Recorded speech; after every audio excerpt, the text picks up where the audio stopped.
The Fresh Finds Podcast is supported by the Fresh Finds Podcast merch store, powered by Redbubble, and by Eargasm Earplugs. Use code FreshFindsPod10 at checkout to get 10% off your entire order.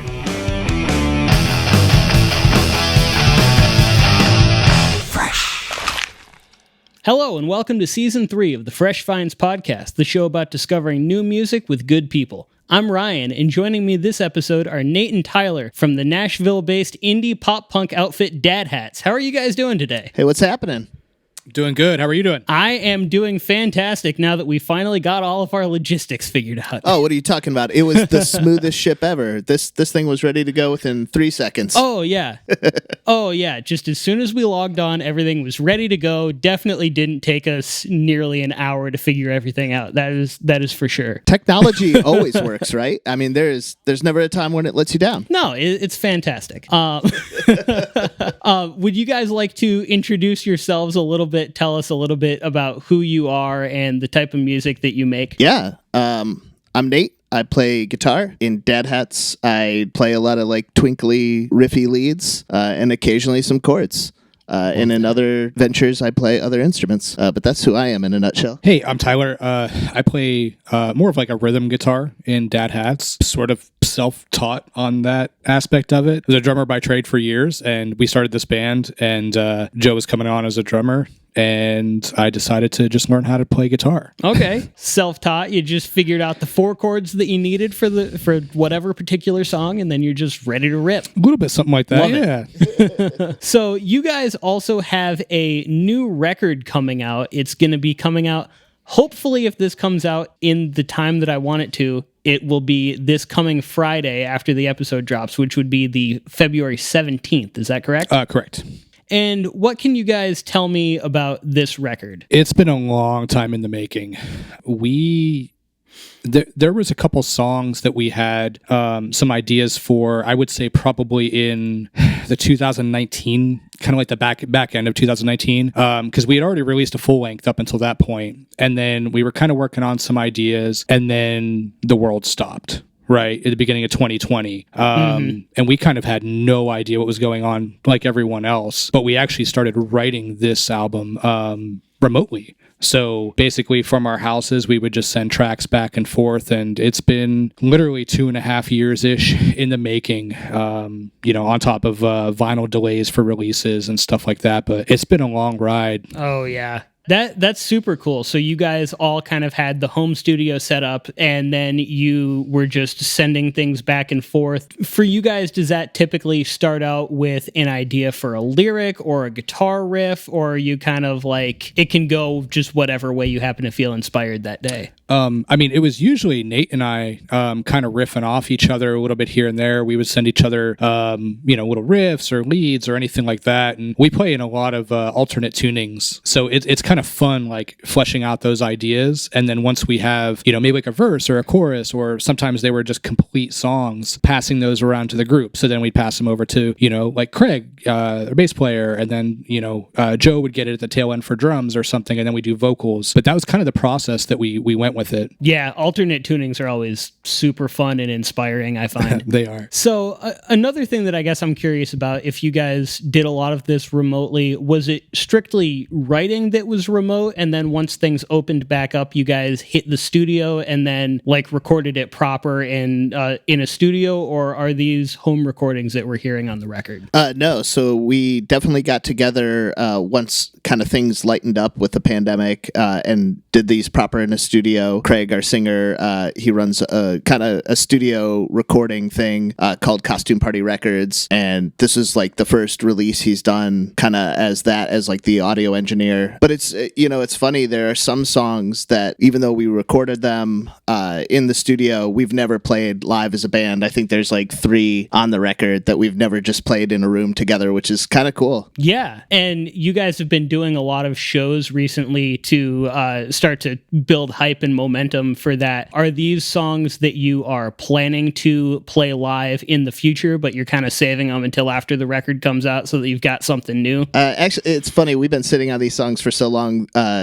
Like the set we just played a couple days ago was predominantly new songs off the record, and we sprinkled a couple old ones in. But I don't know that we'll play all the songs off the record, maybe some here and there, but I'd say there's a good... Yeah, there's like 2 or 3 that we haven't played yet in some capacity. We've been kind of sprinkling these songs into our sets the last year and a half. Yeah, that makes sense. When I was talking with the guys from Ghost Town Remedy and they introduced me to your music, they said that they had known that you had this record in the bag for like a year and had just been waiting for you guys to properly release it. So that's really funny. Absolutely. Ghost Town are the homies. I think they're one of a few people that got to hear the record, long ago. But I feel like there are our constant show buddies. Like, I think we've played with them more than any other band in Nashville combined. You guys definitely have very complementary sounds that fit well together on a bill, where you don't sound exactly the same, but you're kind of in the same space. Oh, for sure, too. And I was even going to comment there, too, just, for how long it's been. And, Ghost Town was able to hear it a little bit earlier, too. That gave us a little bit of a kind of like an audience when we were going back and forth with mixes. And, like, no one had anything to do at the time. So it was like, hey, do you want to hear some new music? And, like, help us critique it, So that actually helped us in a lot of ways and opened some doors, for releases and stuff with it. Well, and getting other people who aren't as connected to the music involved so that you're not just in your own head the entire time is always great, because once you've been working on a song for months and months and months, eventually it all kind of just starts to sound the same but different, and you can't tell if it's better or worse. So it's always good to have people that you can kind of bounce back and forth off of and give you like really good feedback. For sure. And I mean, we have some friends that are pretty honest. I mean, they would give us some, critiques, and we're like, "Are you sure?" And they're like, "Yep."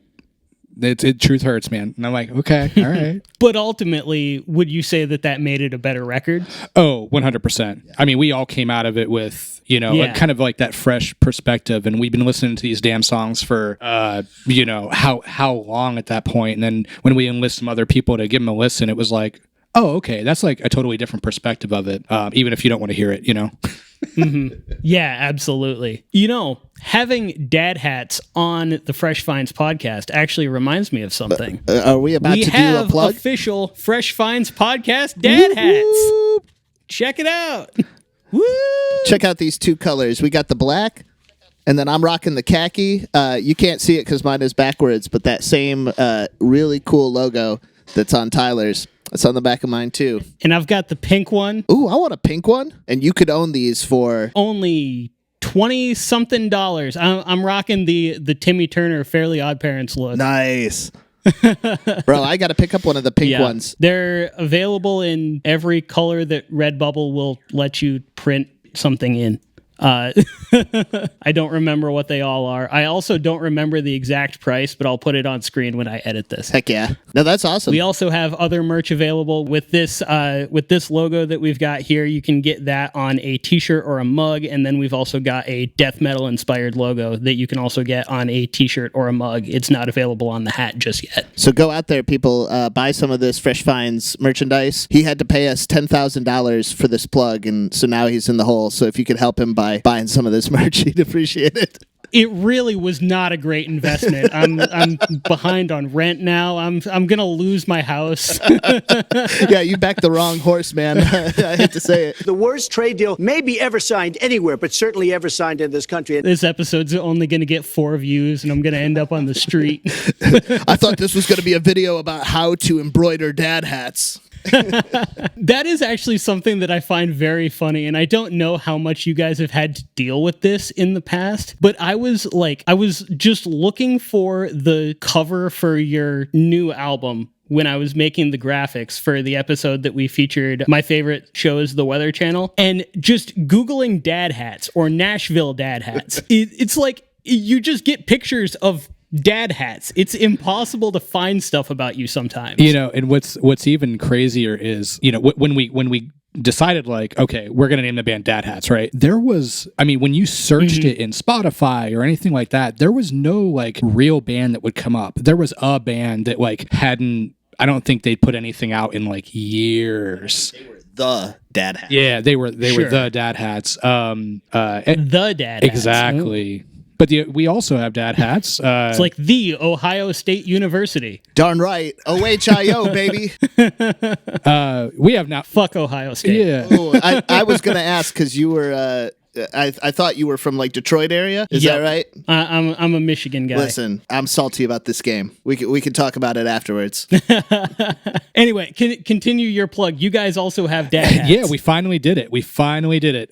Some people were asking for a long time. So, dad hats, they're the way to go. And you can get this new one.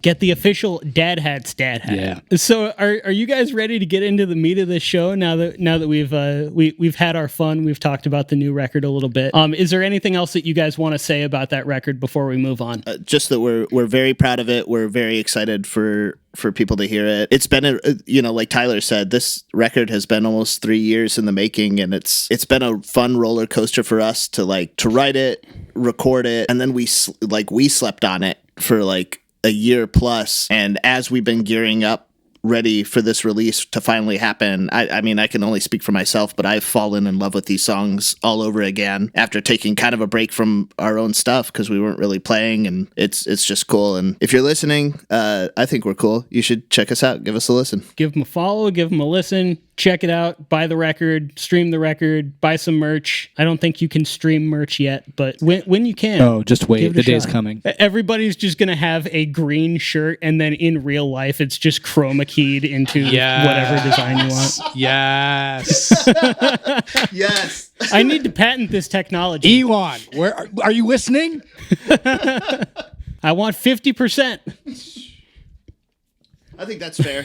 That's fair. So my first song, now that we're actually getting into the meat of this episode, I'm going to have the first song. We're going to go around in order. And you guys are actually, for the 10th song, I think you guys chose something together for the final one. Is that correct? I think we might be premiering something, and we'll figure out logistically how to make that work. Because it's a secret. All right. I'm very excited. Cool. So the first song that I'm going to play is by I would call them kind of like Midwest emo mixed with folk punk. And I found this group on TikTok.